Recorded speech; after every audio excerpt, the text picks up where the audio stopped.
오늘은 대우리문답 167문답을 함께 고백하면서 세례의 효력이 계속 나타나려면 어떻게 해야 하는가를 함께 생각하겠습니다.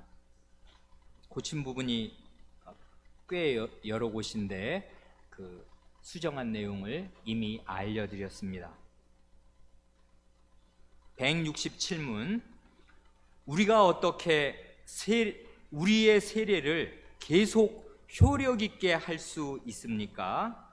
답, 우리가 평생토록 우리의 세례를 계속 효력 있도록 해야 할 의무가 절실할지라도 이 의무를 매우 소홀하게 대할 수 있는데, 특별히 시험 받을 때 다른 사람에게 세례가 시행되는 자리에 참석할 때 그렇습니다.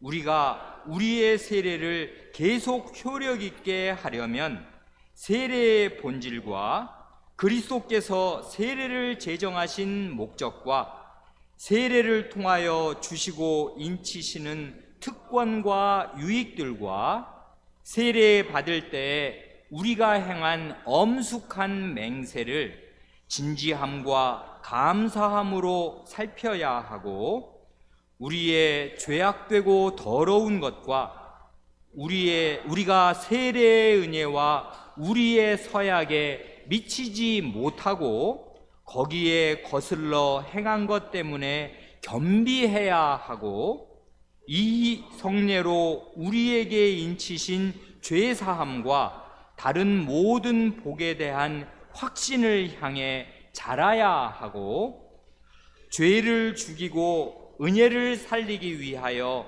우리가 세례로 연합된 그리스도의 죽으심과 부활로부터 힘을 얻어야 하고, 세례로 자기 이름을 그리스도에게 바친 사람답게 믿음으로 살고 거룩함과 의 가운데 살며 한 성신으로 세례받아 한 몸에 속하게 된 것 같이 형제 사랑 가운데 행해야 합니다.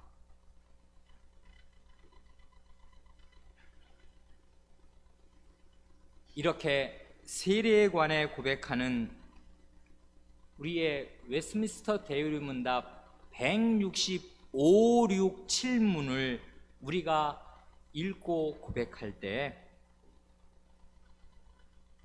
이게 어떤가 하고 저의 반응을 만약에 누군가 묻는다면은 저는 아마 이보다 더 좋을 수는 없다, 이건 최고다 하고 틀림없이 대답할 것입니다. 우리가 알고 있는 그 아주 좋은 이 개혁교회의 유산들, 신앙 고백서들, 요리문답들이 많이 있고 각각의 그 장점들이 있습니다. 그런데 세례에 관한 하는 요 165문, 6문, 7문 요 문답이 정말 완벽하리만큼 대단히 우리에게 요긴한 교훈들을 주고, 특별히 오늘 우리가 이 고백하는 이 167문은 정말 목사의 심정으로, 목회자의 그 마음으로 교인들 한 사람 한 사람을 붙들어서 세례 받은 효력이 일평생 지속할 수 있도록 어떻게 도와줄 것인가 하는 것을 심사숙고해서 이렇게 그 문답으로 넣은, 거기까지를 배려해서 처음 그리스도인 될 때 받은 세례의 효과가 일평생 지속할 수 있도록 이렇게 어떻게 이런 걸 다 배려해서 이 문답으로 만들어 놓았나 연신 탄복하게 됩니다. 165문에서 세례가 무엇인지, 세례의 본질이 무엇인가를 정말 풍성하게 잘 가르쳤습니다. 삼위 하나님의 한 이름 안으로 연합시키는 이 세례는 그리스도 안으로 접붙여서 그리스도에게는 죄사함을, 성신으로부터는 중생, 거듭남을, 하나님으로부터는 양자됨을 얻게 하여서 영생에 이르는 부활을 표하고 인칠 뿐만 아니라 이런 세례를 통해서 우리는 주님의 거룩한 교회로 들어올 수 있도록 엄숙히 허락을 받고 전적으로 오직 내가 주님의 것으로 살겠다고 공적으로 밝히 서약을 하게 된다, 이렇게 잘 가르쳐 주었습니다. 세례는 그런데 이렇게 중요한 것이고 우리 그 신자의 일생 전체를 포괄하는 은혜를 풍성하게 그 안에 담고 있는 것이지만, 세례는 예수 그리스도를 주와 구주로 고백할 때 맨 처음에 딱 한 번 받는 거 아니에요? 그런데다가 우리 가운데 태어나는 우리의 자녀들, 어린 사람들은 아니 내가 세례받은 걸 기억을 할 수가 있나, 그냥 난지 한 달이나 될까 말까 한 그런 정말 핏덩이였을 때, 아무 의식도 거의 없었을 때 세례가 받고 지나가 버려가지고 어느 날 정신 차리고 교회에 와보면 세례받은 사람이라고는 하는데 세례받은 기억이 있어야 말이죠. 너무나 옛날에 정말 난지 한 달 만에 지나가 버리고 없어졌단 말입니다. 그래, 세례는 정말 일평생 한 번만 받는 것입니다. 맨 처음에 그리스도 안으로 들어올 때 한 번 받습니다. 그래, 세례는 두 번 받을 수가 없어요. 그래, 심지어 말입니다, 그 로마교 아니습니까? 로마교에서 영세를 받잖아요. 영세를 받은 사람이 나중에 아니 이건 로마교에 계속 머물러 있을 수 없다 해서 우리 개신교로 와서 여기서 하나님 말씀 배우고 이 교회 교인으로 살기로 굳게 결심하게 될 때는 그때에도 세례를 다시 주지 않습니다. 그건 왜 그러냐 하면, 그건 많은 사람이 이렇게 생각하거든요. 이건 예전에 한번 말씀드린 기억도 있는데, 옛날에 받은 세례가 너무나 무지한 채로 받았다 이거예요. 내가 군대에서 그냥 멋모르고 세례를 받았다 이것입니다. 혹은 중학생 때 그냥 목사님이 받으라 그래가지고 그 뜻도 모르면서 세례를 받았다 이거예요. 근데 이제 세례의 뜻을 알고 보니 아니 이렇게 중요한 거였네. 그걸 왜 내가 그때 그렇게 모르고 아무것도 모르고 세례를 받았어? 그리고 그때는 왜 교회가 그걸 제대로 안 가르쳐줬어? 이래서 원망하는 마음과 후회하는 마음이 막 뒤엉켜가지고서 이제 제대로 믿었으니까 나 세례 받아서 쌈박하게 다시 시작하고 싶다, 이런 마음을 갖는 신자들이 많이 있습니다. 그래, 교회에 와서 나 세례 다시 받고 정말 새롭게 출발하고 싶다 이것입니다. 그 마음은 잘 알겠습니다. 아주 귀합니다. 좋습니다. 그런데요, 그렇다고 해서 로마교에서 온 사람이든지 아니면 예전에 받은 세례가 너무나 말하자면 엉터리같이 받은 세례여서 제대로 다시 받고 싶다고 해서 세례를 줄 수 있냐 하면 결코 그렇지 않습니다. 왜 그러냐 하면 자기가 어떤 상태에서 세례를 받았느냐, 그 자기의 믿음 여하에 상관이 없이 그가 받은 세례가 성부, 성자, 성신 삼위 하나님의 이름으로 받은 것이면 그 성부, 성자, 성신의 이름이 우주보다 무겁기 때문에 그래요. 그래, 자기가 그 하나님의 이름을 지워버리고 그 없던 것으로 치부하고 그때는 내가 모르고 받았으니까 그런 이름으로 받은 거 다 치워버리고 나 새로 받고 싶다, 이렇게 안 되는 것이에요. 하나님의 이름이 그렇게 가벼운 것입니까? 아무데나 갖다가 쓸 땐 썼다가 그 다음에 그거는 무효면 치워버릴 수 있는 것입니까? 안 된다고요. 그래서 세례는 제대로 받았든 아무것도 모르고 받았든 일평생 한 번 받는 것으로 족합니다. 하나님의 이름은 무거운 것이라고요. 그래, 그러나 이제 무슨 여호와의 증인이라든가 그런 사람들은 하나님의 성부, 성자, 성신의 삼위 하나님의 이름으로 세례 주지 않거든요. 그건 이단 아니에요. 그러니까 그런 데서는 세례를 받아갖고 와도 다 소용없습니다. 삼위 하나님의 이름 안으로 연합되는 세례가 아니니까 그건 말하자면 가짜 세례고 세례 아닙니다. 진정한 의미의 세례 아니란 말이에요. 그런 데서 이단에서 받고 온 것이야 이제 무효니까 그런 사람이 이제 제대로 하나님 믿겠다고 하면 세례를 주는 것이지만, 심지어 로마교에서 세례를 받고 와도 이 개신교로 온다고 세례 다시 주지 않습니다. 거기서 받은 세례 유효하다 그 말이에요. 왜 그래요? 삼위 하나님의 이름 안으로 세례를 받았으니까 유효합니다. 그래서 세례는 이렇게 일평생 한 번 받으면 이제 그걸로 족해요. 다시 받고 또 받고 하는 것 아니란 말이에요.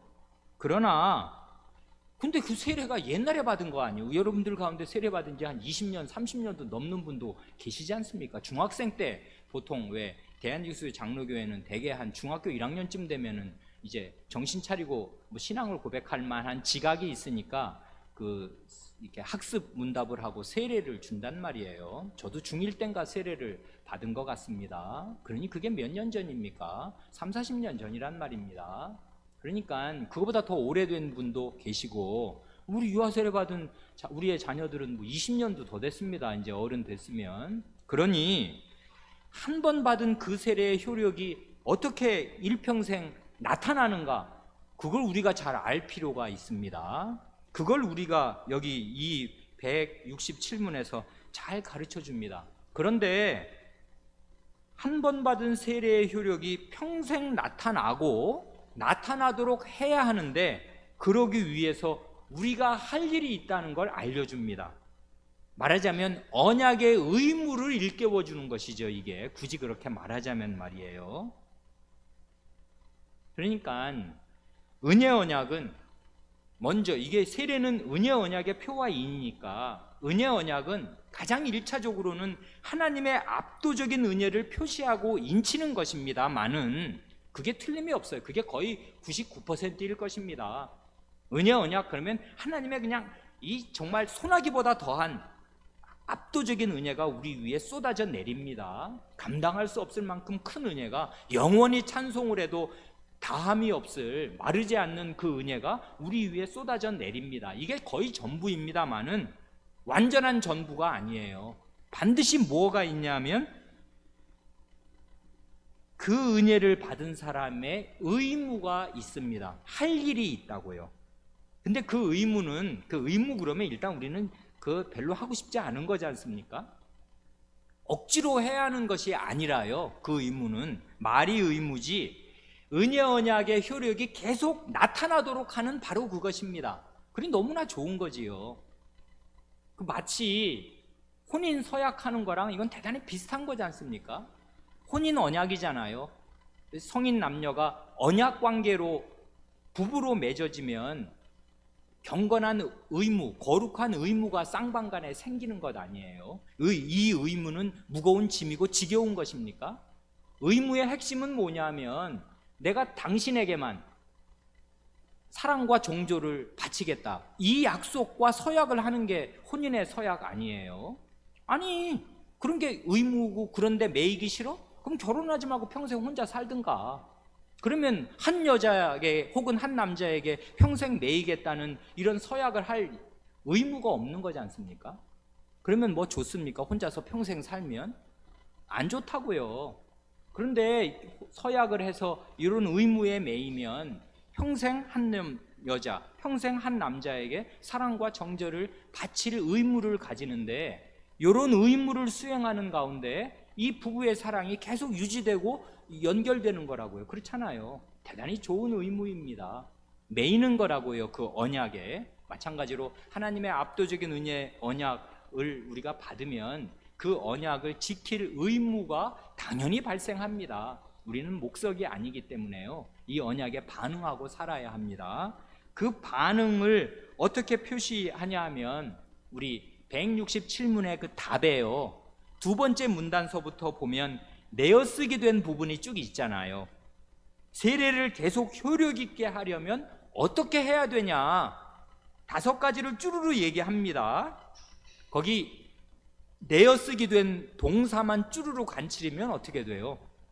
진지함과 감사함으로 뭘 살펴야 한답니다. 첫째, 살펴야 돼요. 둘째, 겸비해야 돼요.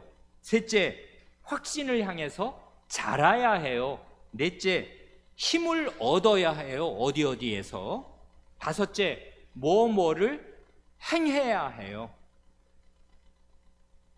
이렇게 시각적으로 뭐를 그 세례 받은 사람의 의무가 무언가를 이렇게 동사 5개로 쭉 이렇게 연결을 해 놓았습니다. 그런데 가만히 생각해 보면 그 앞에 4가지는요, 이게 숫자로 따지면 5가지인데 앞에 4가지는 모두 마음의 태도를 지금 말하고 있어요. 마음으로 이렇게 해야 하는 것입니다. 살펴요. 이건 마음으로 생각하고 살피는 거 아니에요? 진지함, 감사함, 이건 다 마음의 태도 아니에요? 이렇게 살피는 거나 확신을 가질 수 있도록 자라가는 것이나 뭐 어디서 힘을 얻는 것이나 이런 것들은 다 말이에요. 겸비한 것이나 다 마음의 상태를, 마음으로 뭘 하는 걸 말하는 거라고요. 그리고 맨 마지막에 한 가지가 실제로 뭘 하라는 건데, 그 하라는 게 뭔가를 가만 보면 거룩하고 의롭게 살고 형제 사랑을 나타내야 한다. 그거 하나를 뭘 하라고 하고요. 나머지는 다 그 마음의 태도입니다. 그래, 그리스도인으로 사는 거, 세례 교인으로 사는 거 가장 중요한 그 부분이 뭐냐면 마음의 변화예요. 결국 인간은 마음입니다. 마음이 거의 전부라고요. 그러니까 뭘 행하기 전에 마음이 바뀌어야 돼요. 근본적으로. 그게 그래서 성경은 언제든지 마음을 가장 중요하게 다룹니다. 마음이 비뚤어져 있고 딱 닫혀 있으면 이건 백약이 무효라고요. 언제든지 하나님의 복음, 하나님의 말씀은 우리의 마음을 향해요. 네 마음을 다오, 마음을 열어라, 네 마음으로 일해야 될 거 아니냐 하고 우리 마음 중심에 호소한단 말이에요. 하나님은 우리의 마음을 얻기를 원하시고 마음의 반응에 민감하게 하나님께서 반응하십니다. 하나님의 마음과 우리의 마음이 통한단 말이에요. 자, 그런데 그 5가지 우리가 뭘 어떻게 해야 되는가 그걸 살피기에 앞서서 첫 문단이 있지 않습니까? 그 첫 문단은 세례교인으로서, 우리가 다 세례받은 사람들인데 세례교인으로서 세례의 효력이 계속 나타나도록 해야 할 거룩한, 이 신성한, 사실은 즐거운 의무가 우리에게 있는데, 아니 이 의무를 소홀하게 할 위험이 있다, 그것입니다. 그 특별히 2가지 경우를 들어놨습니다. 하나는 시험을 받을 때 그렇습니다. 우리의 믿음이 왕왕 시험을 받고 당한다는 거 아닙니까? 이게 그 여러 가지로 올 수 있지 않습니까? 정신적으로도 굉장히 침체되는 때가 있고요. 정말 한 사람의 일생에 관한 이 전기들을 읽어보면 아주 훌륭한 목사님들도요, 침체기가 있습니다. 이유를 알 수가 없어요. 아무리 애를 써도 잘 안 돼요. 굉장히 어두운 터널을 지날 때가 있습니다. 막 몸부림을 치죠. 이게 왜 이러나 싶어서. 기도도 잘 안 되고요. 그리고 굉장히 마음이 어렵고 침체되는 그런 침체기를 겪을 수가 있다고요. 사람은 정말 마음이 깊어요. 이게 다 무슨 말로 설명이 잘 안 됩니다. 이유를 알 수가 없는 굉장한 정신적인 어려움을 갖기도 하고요. 또 영적으로 큰 정말 시험에 떨어져서 죄의 유혹에 빠져서 아주 이 바닥을 칠 수도 있는 거지 않습니까? 그리고 주로는 인간관계에서 가족 간의 관계, 뭐 부부관계, 부모 자식 관계, 형제 관계, 또 이 교회 안에 있는 이 교우들과의 관계에서 굉장히 어려움을 겪지 않습니까? 상처를 많이 받고요. 그럴 때 사람이 시험에 떨어지기가 아주 쉬워요. 이렇게 되면 뭘 놓치냐면 자기가 세례받은 사실, 그게 뭘 뜻하는지를 까맣게 잊어버릴 수가 있다, 이것입니다. 그러면 정말 큰일이에요.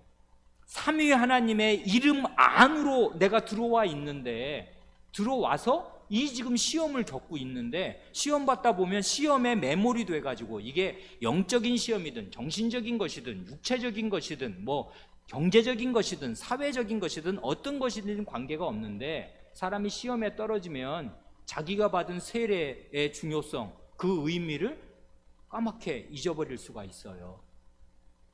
말하자면 삼위 하나님의 그 이름이 갖는 무게를 마음에서 확 지워버린다고요. 그렇게 되면 큰일 아니에요.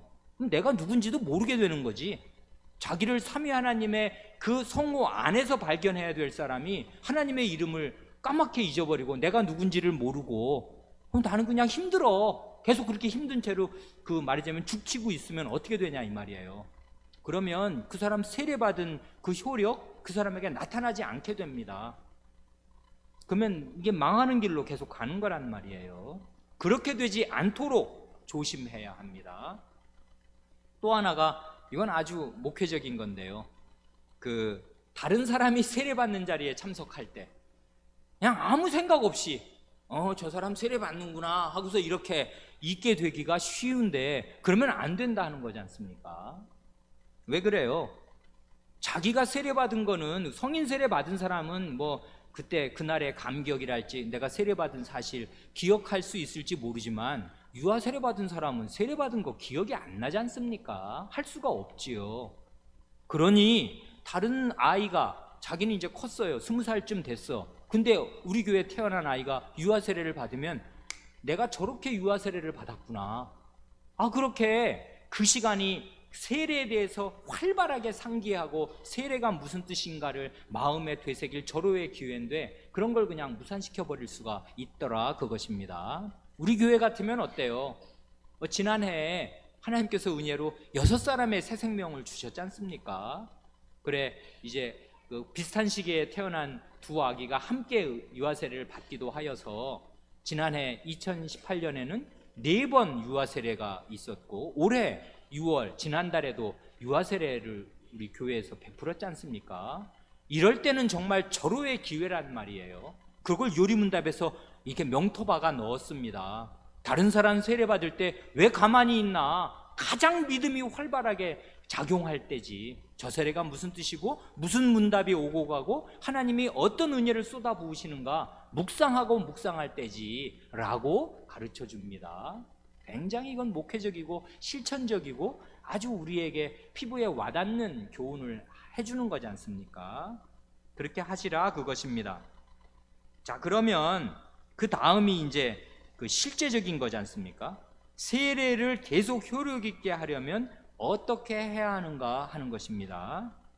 그걸 그냥 간단하게, 이건 뭐 읽어보면 우리가 다 알만한 내용이지 대단히 어려운 내용이 있는 게 아닙니다. 5가지입니다.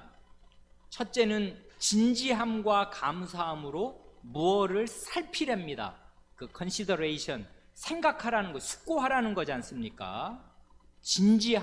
진지하게 숙고하고 아주 감사한 마음을 가지고 생각하라는 것입니다. 뭘요? 세례의 본질이 무엇인지, 그리고 그리스도께서 세례를 제정하신 목적이 뭔지, 그리고 세례를 통해서 주시고 인치시는 특권과 유익들이 뭔지, 그리고 세례 받을 때 우리가 행한 엄숙한 맹세가 뭐였는지, 그걸 생각하라, 그것입니다. 이걸 그냥 한마디로 정리하면 뭐예요? 165문답에서 가르쳤던 세례가 무엇입니까? 그걸 그냥 줄줄이 여기에 넣으면 되는 거지 않습니까? 세례의 본질이란 뭐예요? 물로 씻어 아버지와 아들과 성신의 이름 안으로 연합시키는 세례, 이게 세례의 본질이지 않습니까? 그 크신 삼위 하나님의 존재 안으로 내가 편입이 되고 그 안으로 내가 들어간다.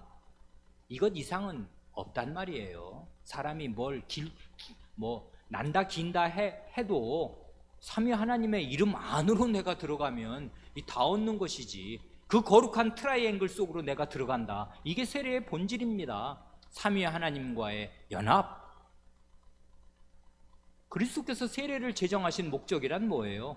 그리스도의 이름 안으로 접붙여주는 것입니다.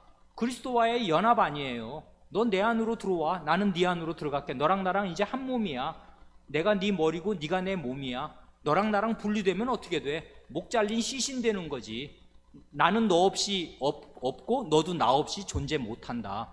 정말 그리스도라는 이름 자체가 그것입니다. 그리스도는요, 그리스도인 없이 존재하지 않습니다. 백성이 없는 왕 없어요. 그러니까 그리스도는 우리 없이 존재하지 않습니다. 이게 은혜라고요. 그리스도와 그리스도인은 한 몸입니다. 떨어질래야 떨어질 수 없어요. 세례는 이걸 뜻해요. 그리스도께서 세례를 제정하신 목적은 너와 나는 이제 하나로 평생 같이 간다. 영원히 같이 간다. 우리는 한 운명체고 공동 운명이다. 끊을 수 없지. 이렇게 해주시겠다는 거예요. 그리스도께서 한 몸으로 사는 것입니다. 그러면 어떻게 돼요? 행복한 교환이 계속 이루어지는 것입니다. 나의 죄와 더러운 것과 추함과 그 비열한 것들은 다 그리스도에게로,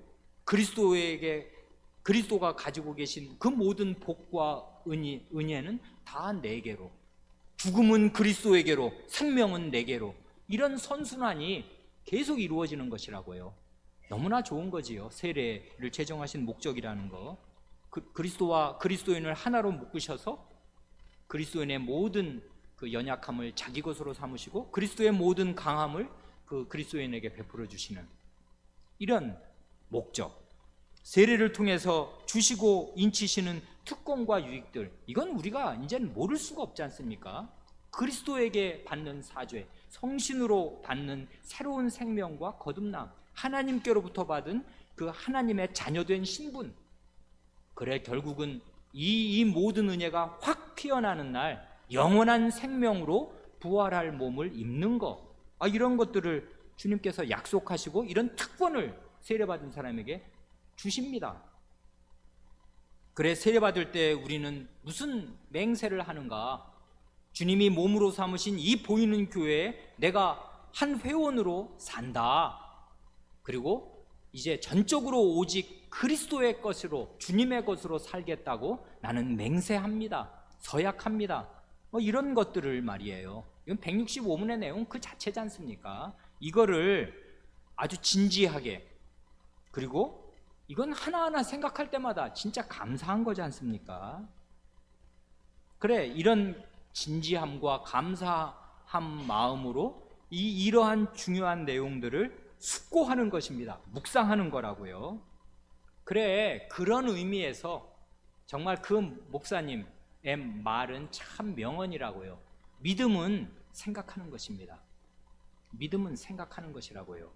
이때 무슨 생각한다는 게 무슨 공상의 나래, 상상의 나라를 펼치는 게 아니고요. 믿음은 뭘 생각하는 거냐면 하나님 말씀을 생각하는 것입니다. 그게 믿음이에요. 믿음이 적습니까? 하나님 말씀 생각 안 하니까 믿음이 적은 것이지. 그러니까 시간이 있으면 계속 하나님 말씀을 생각하는 것이에요. 세례의 약속들은 여기다 말씀이 붙어 있고, 아까 세례의 목적이며 특권과 유익들은 전부 그냥 좋은 말 써놓은 게 아니라 성경 말씀에 뒷받침을 받는 하나님의 은혜 언약의 약속들의 집합이잖아요. 하나님 말씀이 거기다 뒷받침되고 있으니까 하나님 말씀의 약속들을 곰곰이 생각하는 거, 그게 믿음이라고요. 그게 믿음으로 사는 것입니다. 그러면 우리 마음이 너무나 기쁘다고요. 또 이런 말도 있습니다. 믿음은 생각하는 것이라는 말도 있지만 최고의 감사는, 최고의 예의는 뭐냐면 감사하는 것입니다. 정말 그렇습니다. 자식이 어느 때 사람이 됐나, 어느 때 이게 성인이 됐는가 알려면 정말 부모님이 이렇게 나를 위해서 애써 주셨구나 하고 감사하게 될 때 그게 자식이 큰 거예요. 어른이 된 거라고요. 그래, 얼마 전에 우리 유아세례 시문을 할 때 우리 그 유아세례 받는 그 가정이 부부가 이렇게 말하는 걸 들었습니다. 자식을 낳아서 이게 기른 게 이제 한 달 길렀습니다. 자식을 낳아서 길러보니 그 낳는 그 해산의 과정을 지켜보고 이 피덩이를 보니 우리 부모님이 나를 어떻게 낳아서 기르셨나 하는 게 이게 전에 없는 새로움으로 이 마음에 새겨지더라. 그 얘기를 합디다. 자기 태어나서 이제 자란 거 그거 이제 자식 낳아서 길러보니 부모님 고마운 줄 아는 것입니다. 감사하게 되는 거예요. 이건 뭐 어찌 말로 감사합니다 한번 한다고 되는 게 아니지 않습니까? 마음에서부터 우러나오는 진정한 감사가 터져 나온다, 그것입니다. 이게 이렇게 해서 어른이 되는 거라고요. 겪어봐야 아는 것인데, 그래 사람이 자기가 알바해서 돈 벌어보면 야, 부모님이 이 알바에서 이 8천 얼마 시급 받아가지고 꽁생꽁생 모아서 100만 원 모으기가 얼마나 힘든 거를 지가 해보면 우리 엄마 아버지가 매일같이 일해서 2, 30년을 먹여 살리는 이 노동, 끝도 없는 이 노동이라는 게 이게 얼마나 수고인가. 내가 도대체 우리 부모한테 그런 걸 요구할, 받을 무슨 자격이 있어? 없는데 그냥 나를 낳아서 이렇게 희생을 해주었구나, 고마운 분이구나 하고 감사할 줄을 알게 되면 그게 사람이 되는 거지 않습니까? 마찬가지로 정말 하나님께 대해서도요, 최고의 예의는 감사하는 것입니다. 이런 모든 일들이 이 죄인인 내가 이걸 받을 수가 있는 거예요? 상상이나 할 수 있어요? 구하면 이게 나오는 것입니까? 기도하면? 안 돼요. 하나님께서 그냥 이런 걸 베풀어 주신다고요, 은혜로. 그런 걸 우리는 감사한 마음으로 이런 일을 수고합니다. 그래, 이제 날씨가 지금 엄청 덥지 않습니까? 더우면 막 그냥 짜증을 내도 되는 것입니까? 안 돼요. 죄인이 말이에요, 원래 죄인이 받아 마땅할 대우는 지옥불에 들어가는 것입니다. 그 부자와 나사로의 비유 있잖아요. 지옥불은 어떤 곳입니까? 손가락에 물 한 방울 찍어서 혀에 떨어뜨려 주는 게 일평생 소원인 바로 그런 자리입니다. 죄인이 원래 받아야 될 대우는 바로 그것이라고요. 그런데 우리는 뭐 아무리 덥고 힘이 들어도 그런 자리에 있는 거 아니지 않습니까? 냉장고 열면 찬물 얼마든지 나오는 것이고요. 우리 원래 한 것에 비해서 우리는 너무나 좋은 대우를 지금 받고 있는 것이에요. 우리의 형편을 가만히 생각하면 덥다고 짜증날 일이 하나도 없어요. 자기 주제를 모르니까 그러는 것이지, 짜증이 나는 것이지, 자기 주제가 뭔데요? 죄인인데 죄인이 뭘 좋은 걸 받아 누려야 마땅해요? 지옥불밖에 마땅한 대우는 없습니다. 그런데 우리에게 이런 좋은 것들을 하나님께서 참 많이도 주십니다. 그리고 이런 신령한 은혜들을 쏟아부어 주십니다. 그러니 우리는 진지함과 감사함으로 이러한 내용들을 숙고해야 마땅합니다. 그래야 세례의 효력이 계속 지속된다고요. 둘째는 뭡니까? 우리의 죄악되고 더러운 것과 우리가 세례의 은혜와 우리의 서약에 미치지 못하고 거기에 거슬러 행한 것 때문에 겸비해야 한다고 합니다. 겸비한 마음을 요구합니다. 이건 다른 말로 하면 회개하는 마음이지 않습니까? 회개. 루터 선생의 그 종교개혁의 시발점이 된 95개조의 그 첫 조항이 바로 이 회개를 말하잖아요. 우리의 주와 선생이신 그리스도께서 회개하라 말씀하셨을 때 그 말씀은 곧 우리의 일평생이 회개하는 생애가 되어야 한다는 것이다. 그게 95개조의 제일 첫 조항 아니에요? 회개, 일평생에 걸친 회개를 말하고 있습니다. 겸비한 마음은 어떤 마음이냐면 회개하는 마음인데요, 이게 진짜 겸손이에요. 겸손이란 제가 뭘요, 제가 이렇게 부족하지요, 이렇게 말하는 게 겸손이 아니에요. 그런 사람에게 진짜 당신 그렇게 못하네, 그렇게 한번 말해 보십시오. 이제까지 말한 겸손을 가장했던 거 다 뒤집어집니다. 신경질 엄청 나고요. 어떻게 인간이 저렇게 말할 수가 있어, 이렇게 된다는 거 아닙니까? 그런 식의 다른 사람 앞에서 그냥 뭐 예의 차리느라고 겸손한 척하는 거, 그게 겸손이 아니고요. 겸손은 하나님 앞에서 자신을 보는 것입니다. 하나님의 기준으로 자기를 보는 거라고요. 이게 없으면 진정한 의미의 겸비함, 겸손함은 다 없는 거예요. 아까 우리 얘기한 그것입니다. 하나님의 기준으로, 하나님의 잣대로 자기를 보면 자기에게 뭐가 남아요? 내게 유일하게 합당한 건 영원한 지옥불밖에 없습니다. 나는 어떤 대우를 받아도 그 이상 대우를 받을 아무런 자격이 없어요. 그걸 아는 게 겸비함입니다. 자기 죄를 아는 것, 그 죄인이 받아야 될 마땅한 보응이 뭔가를 하나님의 기준으로 확실하게 깨닫고 있는 것, 그런 사람은 불평이 없어요. 불평할 수가 없지.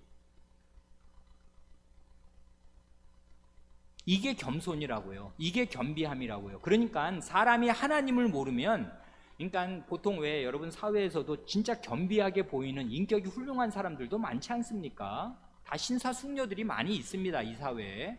그러니까 그런 사람들 보면은 야, 저 사람은 배운 것도 많고 박사인데 그리고 무슨 어디 회사 이사고 사장이고 회장인데 저렇게 겸손하냐, 사람 참 됐네, 이렇게 생각할지 모르지만 그게 하나님을 안 믿는 사람이면요, 그 사람 마음속에 어마어마한 교만이 도사리고 있다고요. 그러니까 인품이 그냥 겉으로 드러날 때 무슨 이제 겸손도 하고 뭐 예의 바르게 대하고 이렇게 해서 겸손이 판가름 나는 게 아니라 하나님의 기준으로 자기를 딱 봐서 그 하나님의 그 숭엄한 높은 거룩한 기준으로 자기가 얼마나 죄인인가를 알지 못하면 사람은 결코 겸비해질 수가 없어요. 이게 겸손입니다. 그게 없으면 어떻게 되는 거냐면 하나같이 사람은 교만해진다고요. 자기가 어떤 대우를 받아야 한다고 생각해요. 그게 없으면 막 화를 냅니다. 자기가 누군지를 모르는 거지. 자기가 죄인인 줄 모르는 것입니다. 그런데 우리는 이런 걸 알게 됩니다. 우리의 죄악되고 더러운 것을 압니다. 더더욱 더 나쁜 게 있어요. 뭐냐 하면 이런 세례의 은혜를 받았는데, 그리고 하나님 앞에 서약을 했는데, 그랬는데 거기에 거슬러 행한, 그러니까 이건 더 나쁜 거지.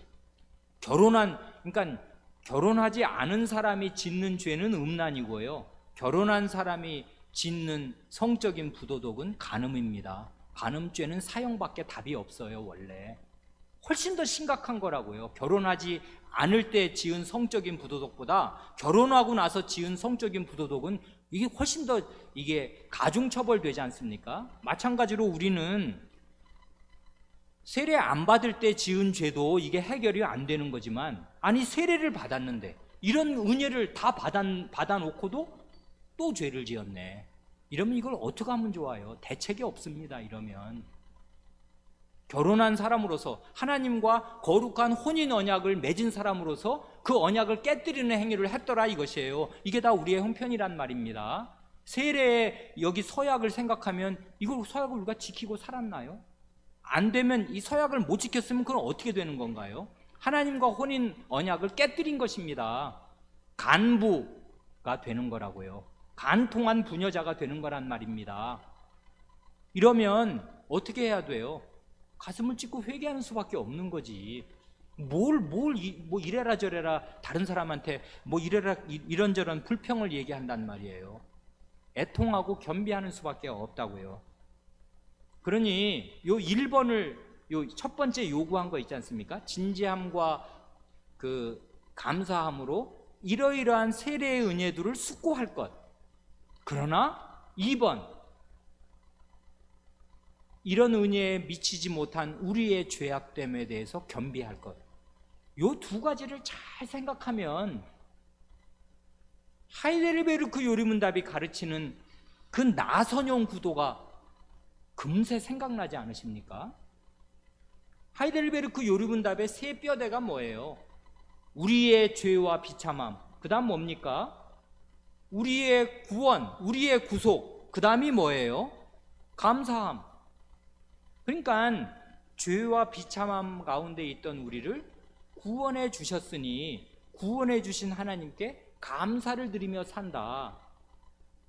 그런 세 가지 뼈대로 우리 요리문답이 작성되어 있는데, 그렇다고 이게 그때 여러 번 말씀드린 대로 이게 일직선으로 이렇게 올라가냐 이거예요. 45도로 저 밑바닥에 죄와 비참함에 있던 우리가 구원을 받아서 한 단계 올라온 다음에 그 다음에 구원을 감사하면서 일직선으로 계속 올라가게 되냐 그거예요. 그렇게 안 된다는 것입니다. 어떻게 돼요? 거기 1번이 바로 1번에서 아니 진지함과 감사함으로 이런 걸 생각하지 않습니까? 하나님의 모든 은혜를, 구원받은 은혜를 생각해요. 이건 구원받고 감사하는 생활을 1번에서 하는 것인데 그런 사람이 왜 다시 겸비해야 됩니까?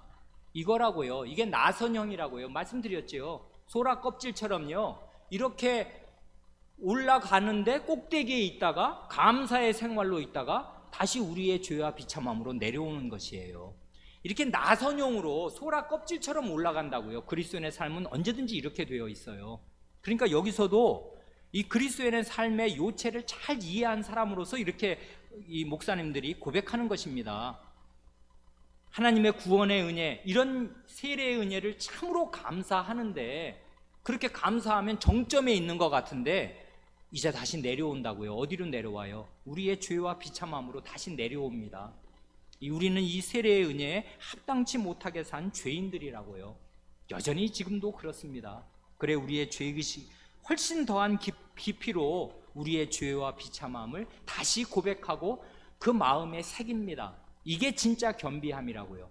그래 한 바퀴 돌고 감사함에서 죄와 비참으로 내려올 때 그 깊이와 다시 이제 구원을 받고 감사하면서 다시 죄와 비참함으로 내려올 때 그 깊이가 다른 것이에요.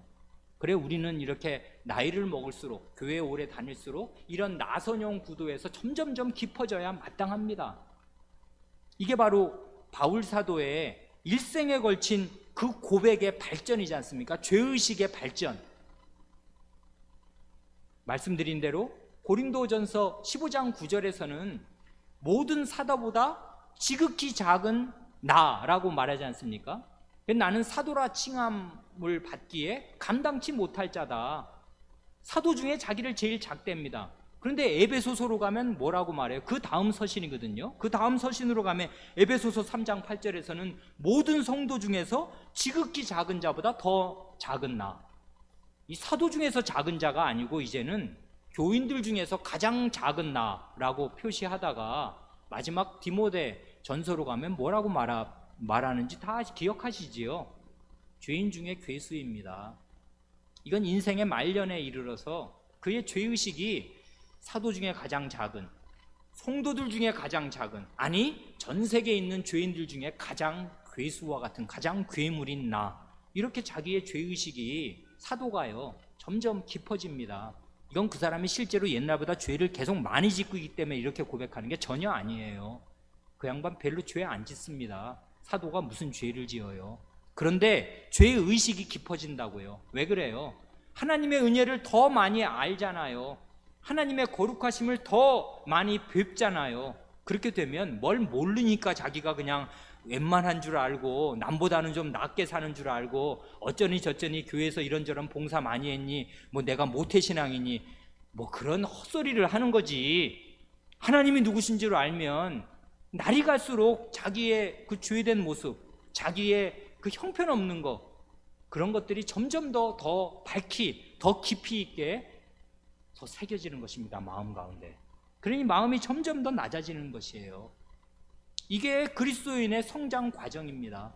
근데 이거를 그 첫 번째, 두 번째에서 너무나 잘 보여주어요.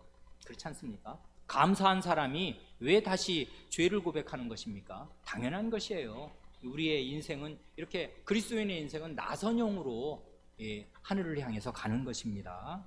소라 껍질이라고요. 내려왔다가 올라가는 것이고, 올라갔으면 다시 내려오는 자리가 있는데, 죄와 비참함, 구원, 감사는 계속 이렇게 돌아가는 것입니다. 세 번째는 뭡니까? 이 성례로 우리에게 인치신 죄사함과 다른 모든 복에 대한 확신을 향해 자라야 한다. 그러니까 이렇게 겸비해서 그래 나는 죄인입니다, 매일같이 세례의 은혜에 합당치 못하게 살죠 하고 이렇게 죽치고 그 엎드러진 자리에서, 죄를 지은 자리에서 계속 머물러 있으면 되는 게 아니고요, 자라야 합니다. 어디서 자라야 돼요? 아까 우리 압도적인 죄의식 가운데 죄를 고백했지 않습니까? 나의 죄악되고 더러운 거. 그러면 어떤 확신이 있어야 되냐면 죄사함의 확신 가운데 자라야 합니다. 그리고 다른 모든 복에 대한 확신을 향해서 우리는 자라야 해요. 여러분, 죄사함의 은혜를 아십니까? 다 안다고 생각하시겠지요? 죄사함의 은혜를 제대로 알면요, 죄를 뱀이나 전갈보다 더 끔찍하게 여겨서 버리게 될 것입니다. 여러분, 무슨 그루마라고 발 여러 개 달린 보기 싫은, 혹은 뭐 바퀴벌레 같은 거, 우리 애는 무슨 부엌에 무슨 어디 바퀴벌레 비슷한 게 오면은, 아니 다 큰 녀석이 그걸 잡으면 되는데, 엄마 아버지 해가지고 어른을 찾아요. 그걸 잡아달라 이것입니다. 그걸 왜 못 잡는지, 우리 애들이 하도 이 아파트에서 깨끗한 데서 자라서 그런지 그런 벌레를 못 잡아요. 근데 그런 벌레가 만약에 여기 들어가면 우리 어떻게 돼요? 야, 이거 뭐냐 이거 막 난리가 날 거 아닙니까? 그런데 어떻게 그렇게 바퀴벌레나 구루마나 전갈보다 더 끔찍한 죄는 그렇게 붙이고도 잘 사는 것입니까? 죄가 얼마나 끔찍한지를 모르니까 죄를 짓고 사는 거라고요. 죄가 얼마나 뱀보다 더 무섭고 끔찍하고 더럽고 추악한 것인지를 모르니까, 그러니까 그런 죄를 덕지덕지 붙이고 심지어 즐기기도 하면서 사는 것입니다. 신자라고 하는 사람들이.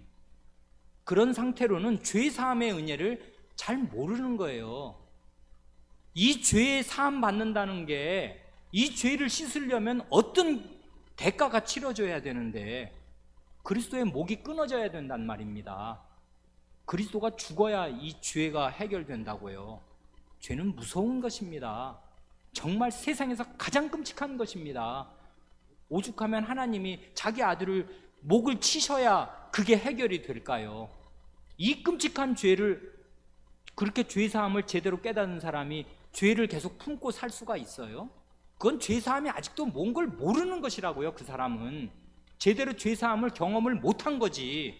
그러니까 마음에 큰 기쁨도 별로 없어. 그냥 죄사함 받았대, 그러니까 받은가 보다 하는 것인데 죄사함이 뭔지도 모르는 것입니다. 그러니까 또 계속 죄를 짓고 사는 것 뿐이라고요.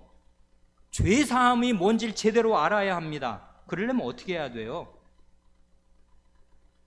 죄가 얼마나 무섭고 거대한 것인가를 알아야 그 죄에서 어떻게 하나님이 그 죄를 씻고 그 죄를 용서해 주시기 위해서 무슨 일을 행하셨는가를 알게 될 것인데, 그러려면 구약성경 폭넓게 알아야 돼요. 구약성경 모르고서는 죄사함을 제대로 알려야 알 길이 없습니다. 모세오경을 제대로 배워야 해요. 그러려고 우리가 지난 1년 동안 그 발사심을 하면서 그 어려운 레위기를 공부한 것입니다. 레위기에 제사제도가 나오거든요. 제사제도와 제사장 제도가 나와요. 그건 다 죄를 처리하는 기관들이라고요. 그렇지 않습니까? 죄를 어떻게 처리해야 되나, 정결법전, 성결법전이 이게 다 죄 처리와 관련된 거라고요. 죄는 집요하고 끔찍한 것입니다. 그래, 그 죄를 처리하는 방법들이 구약의 그 레위기에 모세오경에 줄줄이 나올 뿐 아니라 역사서를 보면 굉장히 많고 길지 않습니까? 이게 다 죄의 역사 아니에요. 죄들이 구체적으로 인간 역사에서, 이스라엘 역사에서 어떻게 나오고 어떻게 자라고 어떻게 나라를 망치는가를 아주 구구절절히 말해준다고요. 시가선 어떻습니까? 우리가 상당히 빠르게 겉핥기 비슷하게 욥기를 봤습니다마는, 욥기를 보면은 죄의 그 아주 간교한 그 모습들이 잘 나오지 않습니까? 이른바 성경을 쥐꼬리만큼 아는 그 신학자들이라는 사람들이 어떻게 다른 사람을 자기의 신학 지식으로 쥐잡듯이 잡아서 다른 사람에게 가장 큰 고통을 가하는 그런 몹쓸 인간들이 되는가, 그런 걸 우리가 그 죄의 갈피들을 본다, 그것입니다. 죄는 무서운 것이에요. 성경 말씀 이렇게 헛되게 알아놓으면 그게 그 사람에게 가장 큰 죄가 됩니다. 가장 교만하게 하는 요소가 된다고요. 성경 말씀 헤프게 알면요, 바리새인들 보세요. 가장 가망 없는 인간들이 된다고요. 천국에서 가장 먼 인간들이 돼요. 성경 지식이 그 사람을 그렇게 만든단 말입니다. 신학교 나온 그런 사람들이 제일 무서운 사람들이 됩니다. 뭘 모르면서 안다고 생각을 하거든요. 개혁교회 교인들이 가장 무서운 사람들이 됩니다, 여러분. 이걸 욥기서가 너무나 잘 보여준다고요. 예언서는 어떻습니까? 우리가 이제 예언서를 성경 공부 시간에 읽기 시작했는데 이건 성경 전체의 종합이라고요. 모세오경을 딱 그 기준으로 가지고 있고, 이스라엘 역사가 배경이면서 역사 위에서 펼쳐지는데 시가 막 나와요. 그러니 그 앞에 모세오경, 역사서, 시가서가 예언서 안에는 다 들어가 있어요. 이게 전부 죄에 대한 처리 방식을 하나님이 요렇게 저렇게 말씀하시는 것들이거든요. 그러니 이런 내용들을 잘 배우고 알아야 죄가 무엇인지, 얼마나 이게 곡진하고 깊은 것인지 알게 되고, 어떤 사람들이 어떻게 죄에 빠져서 헤어나오지 못하는지 알게 되고 죄의 두려움을 알게 될 것입니다. 그래야 그리스도의 크심을 알게 될 것이고, 그래야 죄사함의 은혜를 제대로 알게 될 것입니다. 그러지 않고 그 값싼 은혜를 전하니까, 그 싸구려 복음을 전하니까 그냥 죄사함이 그냥 뭐 동네 빵집에서 한 3,000원 주면은 뭐 덤으로 몇 개 더 주는 그런 것처럼 생각을 한단 말이에요. 그래서 자긴 죄사함 받았대요. 근데 또 죄를 짓고 사네. 그게 죄사함 받은 사람의 삶인가? 그럴 리가요. 그래, 죄사함의 은혜를 확신하는 데서 자라야 합니다. 그러지 않으면 그 죄사함을 자기가 확신할 수가 없게 돼요. 결국은 그의 그 가지고 믿었다는 그 믿음 헛것입니다. 사실 그뿐이 아니지 않습니까? 여기 보면은 죄사함의 은혜뿐 아니라 성신으로 거듭나서 새 사람으로 산다는 거, 하나님의 자식으로서 산다는 거, 영생을 향한 그 부활의 몸을 입을 소망을 가지고 산다는 거, 그 다음에 교회에 대한 고백, 이런 것들이 우리가 배워야 할, 그 확신해야 할 중요한 내용들인데, 이걸 배우려면 얼마나 배울 내용 많습니까? 그래, 이 간단한 걸 배우느라고, 이게 사실 이 대의문답이라는 거 얼마나 원래 간단한 것입니까? 사도신경, 십계명, 주님 가르치신 기도, 요 세 가지예요. 요거 그냥 한 번에 읽으면요 5분도 안 걸릴 것입니다. 그런 내용을 배우는데 장장 4년 이상이 걸린단 말입니다. 사도신경, 십계명, 주님께서 가르치신 기도, 요거 배우느라고. 아직 우리는 주님께서 가르치신 기도 들어가지도 않았지 않습니까? 이 대의문답에서는. 그러니까 이 간단한 내용 같지만 이게 결코 간단하지 않고, 이 내용들을 제대로 알아야 하고 확신을 향해서 자라야 한다, 그 말입니다. 그래야 우리가 받은 이 세례의 거대한 은혜가 계속 효력을 우리 가운데 미치게 될 것입니다. 요거를 아주 네 번째에서 정말 실감나게 잘 요약하였습니다.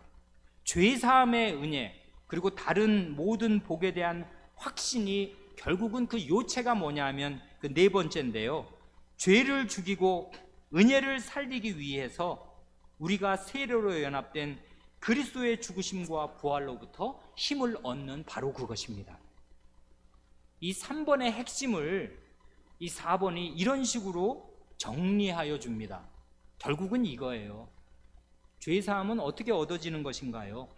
죄를 죽이고 은혜를 살리는 것인데, 이건 굉장히 이게 말하자면 청교도적인 용어기도 하면서 종교개혁에 굉장히 중요한 용어입니다. 죄를 죽임, 은혜를 살림, 이것입니다. 죽고 사는 문제예요. 이거 죄와는 여러분 목숨 걸고 싸우는 것입니다. 죄는 죽여야 돼요. 이 죽인다는 말 좀 끔찍한 말이고, 일상생활에서 뭐 벌레나 죽이는 것이지 잘 안 쓰는 말이고, 뭐 살인 이럴 때나 나오는 말인데, 죄는 죽여야 됩니다. 철천지 원수입니다. 내 몸 안에 들어온 바퀴벌레보다 더 끔찍한 것이라고요. 더러운 것입니다. 죄를 죽여야 해요. 그리고 은혜를 살려야 하는데, 그러려면 어떻게 해야 되냐면 그리스도의 죽으심과 부활로부터 힘을 얻어야 합니다. 이게 결국 그리스도인의 요체지 않습니까? 세례의 요체는 이거잖아요. 그리스도와 함께 죽었다, 그리스도와 함께 살았다, 이것입니다. 나는 죄에 대해서 죽었다, 결국 수장하는 거지 않습니까? 그리스도가 죽으실 때 나도 죄에 대해서 죽었다. 죄는 나에 대해서 아무런 영향도 이제 끼칠 수 없다. 죄와 나와의 관계는 단절되었다. 나는 이제 하나님을 향해서 성신으로 말미암아 새 사람으로 다시 살았다. 나는 의만 행하고 살 사람이다. 이게 그리스도의 부활이 이것을 보장하고 가능하게 한다. 이게 우리의 믿음의 핵심이란 말이에요. 그리스도의 죽으심과 부활 안에서 나를 발견하는 것, 이게 세례의 참뜻이고, 세례의 효과가 계속되려면 결국 이렇게 하는 거예요. 이렇게 할 때 죄를 죽이는 것입니다. 죄는 결코 안 죽어요. 여러분 다 그거 아시지 않습니까?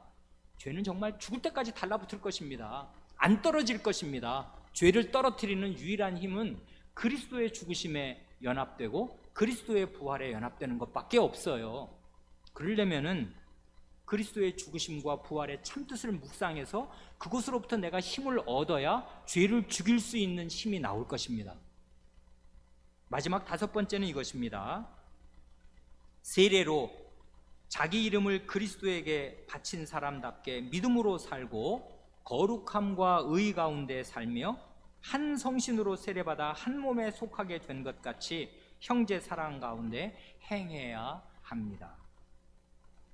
그 맨 앞에 자기 이름을 그리스도에게 바친 사람, 자기 이름을 그리스도에게 바친 사람이라는 멋진 고백이 나옵니다. 어떻게 이렇게 멋있는 말을 할 수 있나? 이건 지금 세례의 참뜻을 이런 식으로 표현한 거지 않습니까? 세례는 수장이지 않습니까? 물에 빠져 죽는 거라고요. 그래, 나는 죽었습니다. 내 이름 없어졌어요. 어떻게 됐습니까? 그리스도 안으로 들어갔습니다. 죄인인 나는 죽었습니다. 그래, 이제는 그리스도인으로 삽니다. 그리스도의 이름 안으로 우리의 이름을 바쳤습니다. 내 이름 없어지고 이제 그리스도에게 내 이름을 바쳤어요. 이 이름을 바친다는 건 자기 존재를 바친다는 말과 똑같지 않습니까? 이런 게 어떻게 가능하냐 하면 거기 각주 1086번에 우리가 지난주에 잠깐 생각한 그 사도행전 2장 38절이 그거지 않습니까? 베드로가 가로되 너희가 회개하여 각각 예수 그리스도의 이름으로 세례를 받고. 내 이름을 어떻게 그리스도에게 주게 되었습니까? 그리스도께서 자기 이름을 내게 주셨기 때문에 이게 가능해진 거라고요. 이게 자기 전 존재를 주고받는 관계입니다. 그리스도의 이름으로 세례를 받는다는 말은 그리스도께서 그 이름을 내게 주셨다 그 말이고요. 삼위 하나님의 이름 안으로 연합되는 세례를 받는다는 말은 삼위 하나님께서 자신의 그 거룩한 이름, 결코 훼손될 수 없고 훼손되지 않을 그 거룩한 이름을 내게 맡기셨다 그 뜻입니다. 그 이름 내게 주셨습니다. 나를 너에게 맡긴다. 이런 뜻으로 삼위 하나님의 이름을 우리 각 사람에게 주셨다고요. 그리스도께서 자기 이름을 우리에게 주셨습니다. 그래, 우리를 그리스도인이라고 하십니다. 나는 그 사람의 아비다 이렇게 말합니다. 나는 아브라함과 이삭과 야곱의 하나님이라. 아니, 하나님이 자기를 그런 식으로 표현한다고요. 이건 우리가 여러 번 생각했습니다. 이게 얼마나 큰 은혜인가. 하나님이 자기를 표현할 때 나 누구 아빠야 이렇게 표현하는 것입니다. 우리가 다 그렇게 얘기하듯이 누구 엄마 이렇게 부르잖아요. 길동이 엄마, 길동이 아빠 이렇게 부르는 게 부끄러운 부모 있습니까? 없다고요. 자기 아들 이름으로, 자기 딸 이름으로 불리는 거 부모가 당연하게 여기듯이 하나님이 자기 아들, 딸들의 이름으로 자기를 부르신다고요. 이제 그만큼 자기를 그 아들, 딸에게 주신 것입니다. 하나님 자기 이름을 주었어요. 그래, 이제 그 이름을, 하나님의 이름을 받은 우리는 어떻게 돼야 돼요? 죄 있는 우리의 이름을 하나님께 바칩니다. 그리스도에게 바치고 우리는 없어지고 이제는 그리스도인으로 삽니다. 그걸 어떻게 아름답게 표현했냐면 그 다음 증거성구 1087번에 갈라디아서 3장 27절이 바로 그거 아니에요? 누구든지 그리스도와 합하여 세례를 받은 자는 그리스도로 옷 입었느니라. 요게 바로 그거잖아요. 그리스도의 이름으로 세례를 받으면 어떻게 되나? 그리스도로 옷 입는 거지. 그러면 어떻게 되나? 이젠 나에게서 그리스도만 나타나는 거지. 그리스도의 이름을 받은 사람이므로 이제 내게서 나타날 것은 그리스도밖에 없습니다. 세례의 참뜻은 그리스도로 옷 입는 것이고 이제는 내게서 그리스도만 나타나는 것입니다. 죄인인 나는 없습니다. 그리스도 안으로 들어갔어요. 이제는 내게서 그리스도만 나타납니다. 이게 세례의 뜻입니다. 그러니 세례로 자기 이름을 그리스도에게 바친 사람답게 믿음으로 산다는 말, 그 믿음으로 산다는 게 바로 이런 뜻입니다.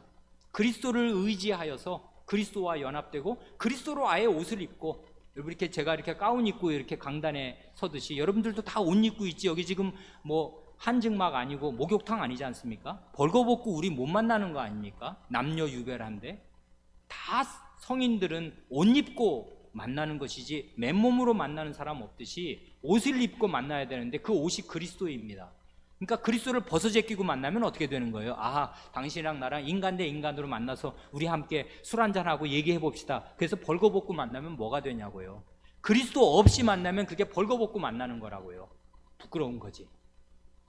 사람으로서 할 수 없는 일을 하는 것입니다. 그러니까 우리는 그리스도로 옷 입고 만나야 해요. 서로 간에 그리스도가 내게서 나타나야 합니다. 이게 믿음으로 산다는 말의 뜻입니다. 그렇게 사는 사람은 거룩함과 의 가운데 살며 한 성신으로 세례받아 한 몸에 속하게 된 것 같이 형제 사랑 가운데 행합니다. 이건 먼저 거룩함과 의 가운데 산다는 말은 이게 지금 하나님을 향해서 구별되게 살고 이 세상 사람들 가운데에서 의롭게 산다는 거지 않습니까? 오늘 아침 성경 공부 시간에 이사야서에 하나님의 심판이 내리는 이유가 뭔가? 불경건과 불의입니다. 하나님을 향해서 경건하지 않고 거룩하지 않고 사람을 향해서 불의를 행할 때 하나님의 백성과 열방의 심판이 떨어집니다. 그 반대가 경건함과 의로움이라고요. 여기서 말하는 거룩함과 의로움. 세례받은 사람은 하나님을 향해서는 거룩하게 살고 다른 사람을 향해서는 의를 행하고 하나님의 뜻대로 삽니다. 그런 사람은 어떻게 사냐 하면 형제 사랑 가운데 행합니다. 왜 그러냐면 세례는 결국 한 성신으로 세례받아서 한 몸으로 연합되는, 한 교회 안으로 연합되는, 하나의 그리스도의 몸으로 연합되는 세례니까 다른 형제 자매가 내 지체다, 내 몸의 일부다 믿고서 형제 사랑을 나타냅니다. 그래, 하라는 거는 거룩함과 의 가운데 사는 것과 형제 사랑을 행하는 것, 이거밖에 없어요. 이것입니다. 세례받은 사람으로 합당하게 사는 길은, 나머지는 전부 그 마음의 태도입니다.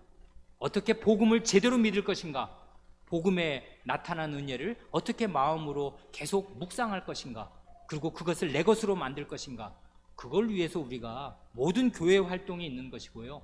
목사의 모든 활동은 바로 우리 각 성도들의 마음이 이런 복음의 은혜, 세례의 은혜를 제대로 감지하도록, 그 확신 가운데 자라도록 돕는 데 다 쏟아 부어집니다.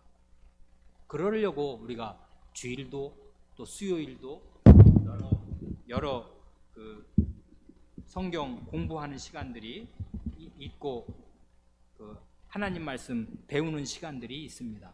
이런 시간들을 적극적으로 활용하셔서 그 세례의 참뜻이, 세례의 은혜가 우리 성도들의 삶 가운데 일평생에 계속 효력 있게 나타나기를 기원합니다. 기도드리겠습니다.